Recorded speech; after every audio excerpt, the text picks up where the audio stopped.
Hi, this is Abid Kazmi for the CTV USA, and here are the major headlines.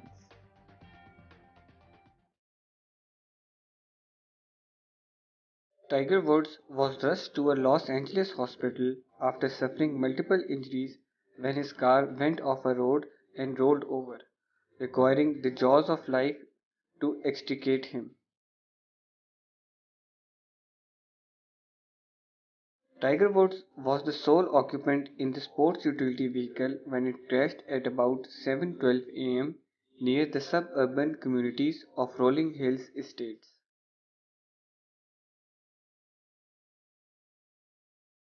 Tiger Woods' agent Daniel said in a statement given to Golf Digest that Tiger Woods was in a single car accident this morning in California where he suffered multiple leg injuries.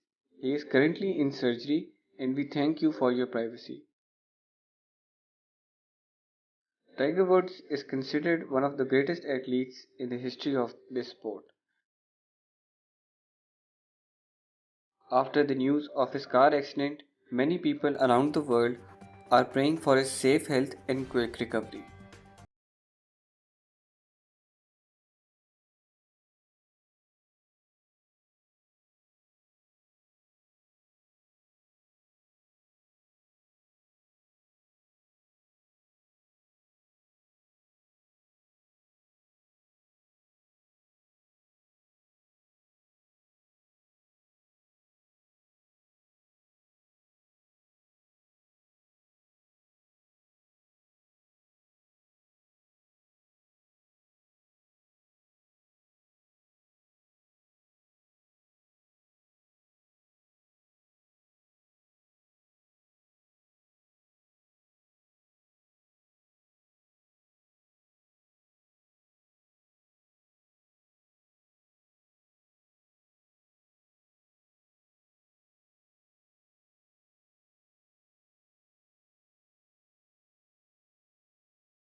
Police officers in Pakistan's largest city of Karachi carefully balance on rollerblades at a training center and then leap over a set of stairs. It's all part of a rigorous training for a new armed rollerblading unit which has been taking place for over a month, with the aim of curbing theft and harassment on the city street. The rollerblading police, who follow in the footsteps of similar units in Europe and elsewhere, are expected to begin officially next month, but they were recently spotted outside the venue of Pakistan's Super League cricket tournament, and they have also begun practicing patrolling Karachi's bustling beachfront.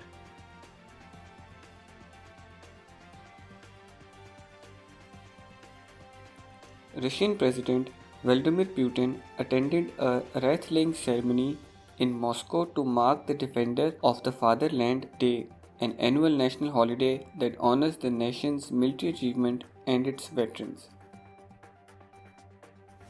In what has become an annual tradition, Putin arrived at noon and bowed at the tomb of an unknown soldier to pay respect at the memorial site located near the Kremlin Wall.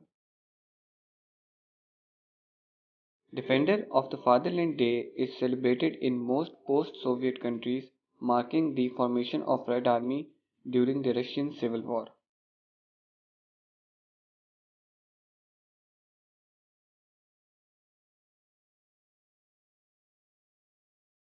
Afghanistan began its first COVID-19 vaccinations, administering doses initially to security forces members, health workers, and journalists, in a campaign that may face challenges from a sharp rise in violence. The war-damaged country received 500,000 doses of AstraZeneca's vaccine from the Serum Institute of India, which is producing the vaccine for mid and low-income countries.